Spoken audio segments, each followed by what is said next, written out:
আসসালামু আলাইকুম বন্ধুরা, আমি কল্পনা ডেইলিতে তোমাকে স্বাগত।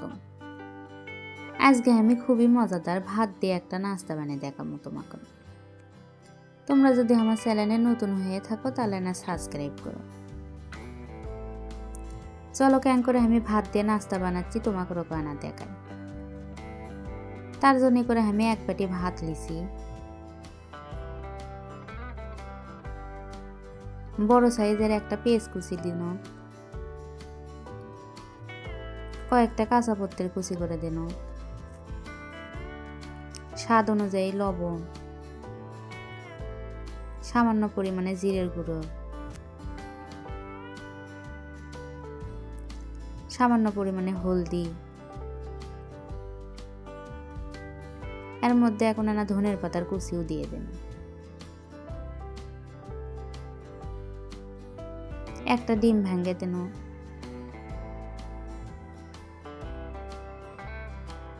এখন হাততি ভালো করে ডলে ডলে মেখে লওয়া লাগবে। আমি ধনের পাতার কুচি দিছি দেখে আর ধনের গুঁড়ো দিইনি।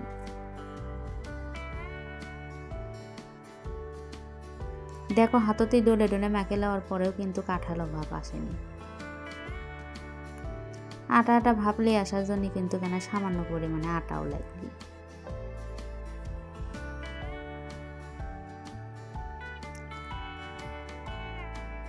জিঙ্কা ঝরঝরা থাকবি সেই অনুযায়ী কিন্তু আটা দেওয়া লাগবে।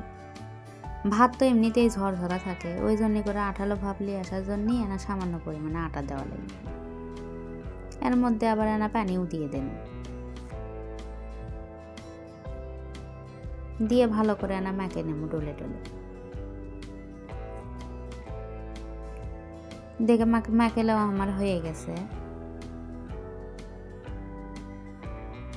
এইদিকে চুলোর উপর আমি একটা তাওয়া গরম হওয়ার জন্য দিয়ে থসন। দেখো তাওয়াত কিন্তু আমি বেশি তেল দিইনি, সামান্য পরিমাণে তেল দিয়ে খালি তাওয়াটা ঘুরে ঘুরে দিছি। আর এই সময় কিন্তু চুলোর জালটা একবারে আস্তে দেওয়া লাগবে। দিয়ে হাত দিয়ে ঠাসে ঠাসে এখন ভাত মাখাগুলো দিয়ে দেবো, ভালো করে গোল করেই দিয়ে দেওয়া লাগবে।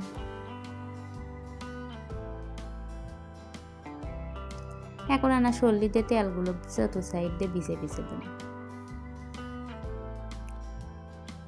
আর এই ভাত মাখাগুলো কিন্তু একবারে পাতলা করেও দেওয়া যাবে না, সামান্য পরিমাণে মোটা থয়েই দেওয়া লাগবে। বেশি পাতলা করে দিলে দেখা যাবে যে আবার উল্টে দেওয়ার সাথে সাথেই ভেঙে যাচ্ছে।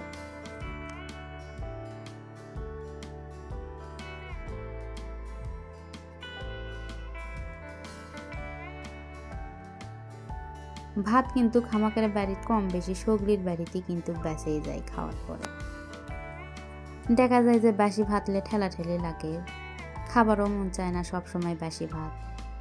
মাঝে মধ্যে কিন্তু ভাত দিয়ে ইনকে করে সকাল বিকেলে নাস্তা বানিয়ে খেতে ভালোই লাগে। আবার অনেক সময় দেখা যায় যে গ্রামের বাড়িতে হয়তো কেউ বেড়া বেড়াচ্ছে, অনেক সময় দেখা যায় যে ঘরত নাস্তা পানি কিছুই থাকে না, ভাত কিন্তু কম বেশি থাকেই।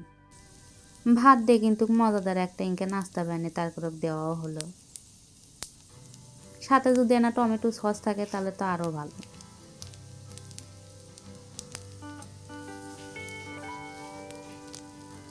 দেখো এক পিঠ উল্টে দিছি, এক পিঠ কিন্তু ভালোই মচমচা হচ্ছে। এখন আবার উল্টে দেওয়ার পরে সামান্য পরিমাণে তেল দিয়ে দেব। তেলটা কিন্তু একবারেই দেওয়া লাগবে না, অল্প অল্প করে দেওয়া লাগবে। দেখো দেখতে কত সুন্দর লাগছে, খেতে কিন্তু ততই মজা। তোমরা যারা ভাত দিয়ে এখন ইনকে মজাদার নাস্তা বানিয়ে খাওনি, একদিন হলেও বানিয়ে খাইয়ে দিকো।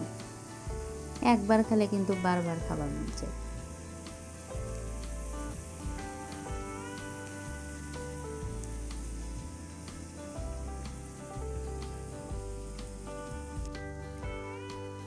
আমার বাড়ির তো সগলিই পছন্দ করে।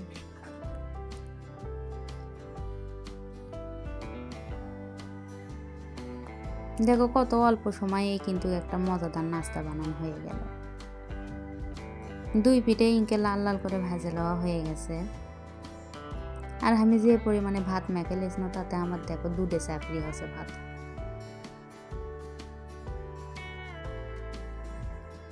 এই চাপড়িগুলো কিন্তু যতটা মচমচ হবে খেতে ততই ভালো লাগবে।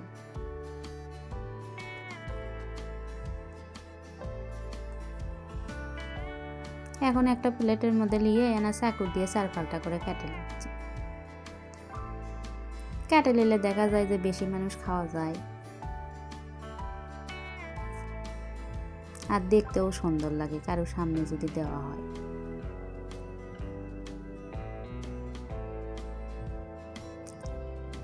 ভাত দিয়ে কিন্তু এই মজাদার চাপড়ি এমনিও খাওয়া যায়, আবার টমেটো সসের সাথেও ভালো লাগে।